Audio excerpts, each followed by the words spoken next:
When I was traveling through Norway, I met the most interesting boy. And he told me this story. One time his mother sent him out to the root cellar to fetch some flour for that evening's dinner. He went to the root cellar with a bowl for the flour. He filled it up, but as he was coming back up the stairs, the north wind came by, swooped into the entryway to the root cellar, and took all of the flour. Well, the boy was disappointed, but he went back in. He filled his bowl with flour again and was just coming out the front door when the north wind came back and did it again. And then the same thing happened the third time. Well, the boy had enough. He needed to go and meet the north wind and share a piece of his mind with the north wind. So he set out on his way, and he walked a long, long way. He walked and walked and walked, and finally he got to the place where the north wind lives. So he knocked on the door, and the north wind himself opened the door. In a great big booming voice he said, "What do you want here, mortal?" Well, the boy said, "You are a thief. I was standing in front of the root cellar at my humble house, and you stole my flour 3 times in a row. I'm here to get my flour back. My mother and I are poor enough as it is. We don't have that much flour. With all your thieving going around, we're likely to die of hunger." "Well," said the north wind, "I have no flour, but I do have something that might help you with your poverty." So he went in the corner, behind some furniture, and dug out a tablecloth. He said, "This is no ordinary tablecloth. This is a magical tablecloth. You lay it on a table and you say, 'Start a feast,' and all sorts of dishes will show up on the tablecloth right as you say those words." The young boy thought it was quite a great invention, so he put it away in his pack and set out on the way home. However, it was late, and so he had to spend the night at a roadside tavern. When he got to the tavern, he took a quiet table in a dark corner. He pulled out his tablecloth, spread it over the table, and whispered to it, "Give me a feast." And boom! The tablecloth was covered in all sorts of bowls and plates full of amazing dishes.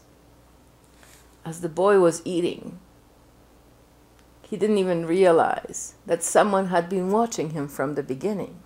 And this was the tavern keeper's wife. She thought about all of the options. How good it would be to have such a thing.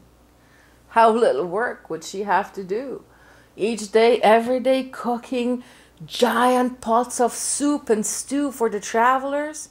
That way, she could just put the tablecloth on the table and say, "Give me a feast," and boom, everything would be there. So, in the middle of the night when the boy was sleeping, she creeped into his room, took his tablecloth, and replaced it with an ordinary tablecloth. The boy was very excited to get home the next day, and he pulled out the tablecloth. He said, "Mother, I have to show you this. The north wind gave me this cloth, and it's magical, and you put it on the table, and a feast appears. It's amazing." "Huh," said the mother. "I won't believe it until I see it." So the boy put the tablecloth on the table and said, "Give me a feast," and nothing happened. Nothing happened. Well, he thought, what kind of a tricky thing is that? not only did I not get my flour back, but this thing worked before, but now it doesn't work. So he went back to the north wind and said, after his long walk there, of course, he said, North Wind, what kind of trickery is this? First you steal my flour, and then you give me a tablecloth that doesn't even work. Worked once, and then it never again. Well, said the North Wind, I do not know how it wouldn't work. It worked always before, but okay, I have one more thing I can give you. I can give you this enchanted goat. Yes, it's a real goat. But what you do is pull its left ear and gold coins come out the other end. Well, that would be handy, thought the boy. But he tested it right there just to make sure, and yes, he pulled the left ear and gold coins came out the other end. He thought, this is great. As he was approaching the tavern where he spent the night a couple days before, or the day before, he thought, well, I'd better test it. So he tested it out in the yard. He pulled its left ear and gold coins came out of the back. But the tavern keeper this time, he saw him and he thought, that's a good goat. I'd like to have a goat like that myself. It just so happened that he had a very similar goat in his barn. So in the middle of the night, he replaced the magical goat with his own standard ordinary goat that all it ever gave is milk. The next day, the boy came home very excited. He said, Mother, I went back to the North Wind and he gave me this thing and it's amazing and I've tested it twice already and it worked both times and you have to see it. See this goat? It looks like an ordinary goat, right? But it's not an ordinary goat. Oh, no, it's not an ordinary goat. This goat gives gold coins. You pull its left ear and gold coins come out the other end. Ha! Right, said the mother. I've seen your tricks before, just like the magic tablecloth from yesterday. Let's see it. Nothing happened. Nothing happened. Well, this time, the mother thought, at least we're richer by a goat. But the boy was not satisfied at all. He got back up and marched straight back to the North Wind. Knocked on the door and said, North Wind, this is trickery again. I do not know what happened. The North Wind was puzzled and thought, you know, that always worked before.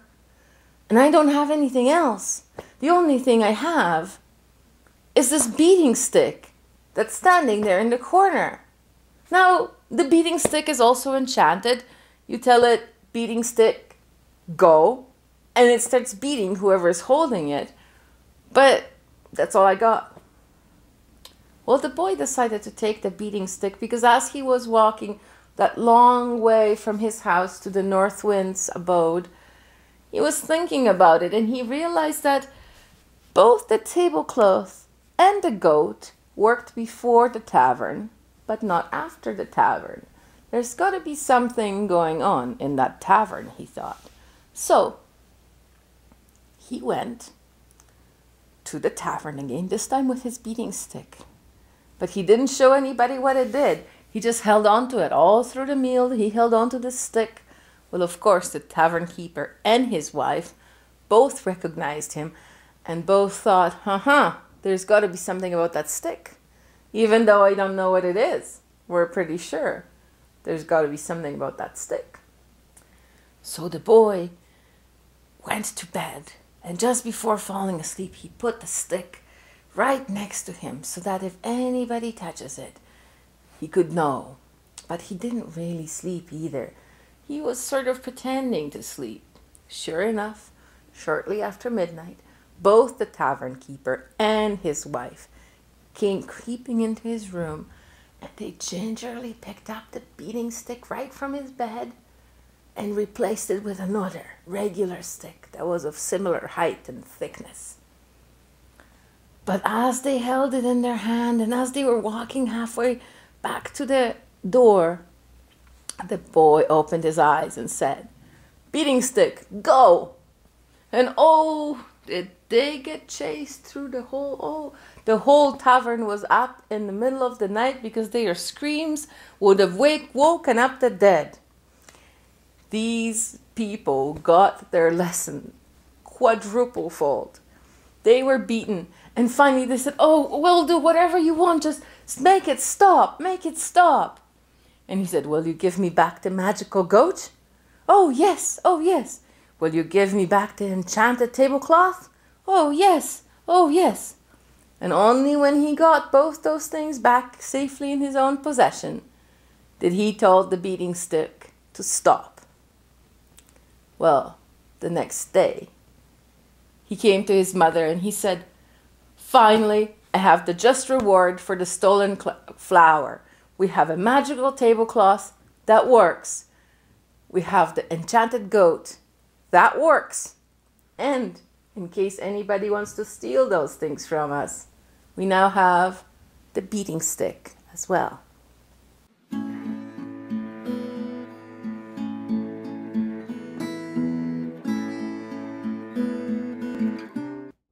So the question today is, how do you handle disappointment? Do you let it get to you? Or do you let it make you more and more determined? This boy was certainly determined, wasn't he?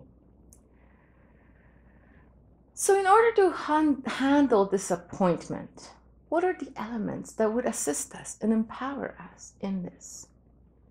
The first thing, I think, the key is to remain calm. Did you notice throughout the fable, the boy doesn't really get angry. He just gets more determined. Every time something doesn't go his way, he becomes more determined to achieve his goal. And he doesn't do it in a way that's detrimental to other people. Well, maybe the beating stick incident, but let's not talk about that. He doesn't do it in a way to hurt others. He just wants what's rightfully his, without having to step on other people's toes or even walk over them. He just wants what's his. Remaining calm is a key here, because remaining calm will allow you to engage your frontal lobe, the way the brain works sometimes when we're in a stressful situation.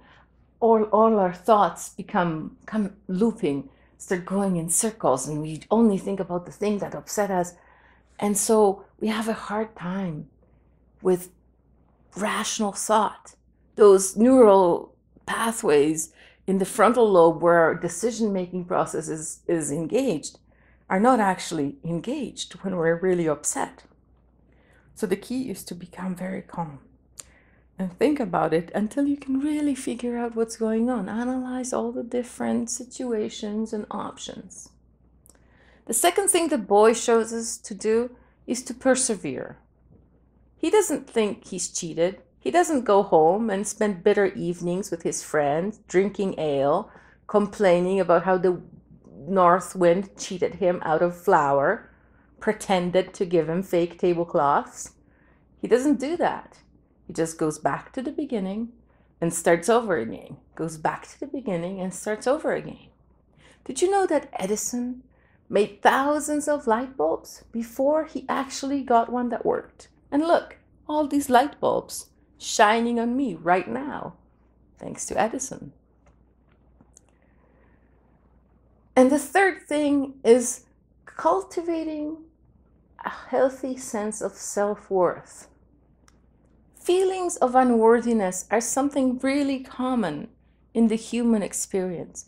Most of us experience feelings of unworthiness. Even the most beautiful, most successful, most accomplished people experience feelings of unworthiness. It's not what we do that will give us the feeling of worthiness. It is how we think that gives us the feeling of worthiness. And in the next videos, we'll talk about how we can strengthen that feeling of self-worthiness within us more. But for now, let's just quickly touch on how to cultivate the feeling of self-worth within you. The first thing is to remember every time that you've used your good qualities. Every time this worked for you, every time you were able to do something successfully. Or perhaps whatever you're struggling with, when has this problem come up before and how you dealt with it? How did you deal with it? The second thing is, no one has your gifts. Not one person in the world shares your gifts. You are a unique individual. And because you are a unique individual, cultivating your gifts becomes almost like a responsibility to the world.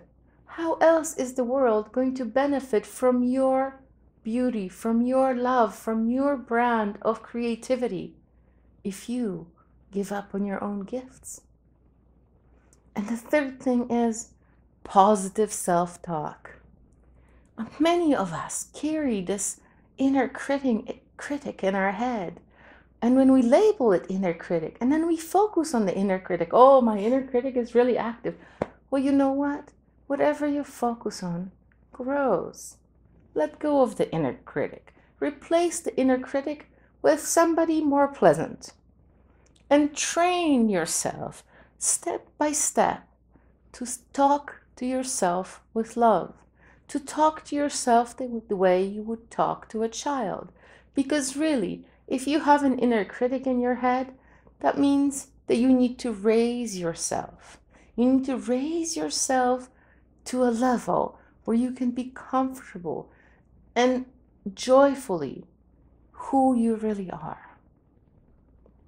And that is what I wish for every one of you. And I hope that these talks can help a little. Have a great day.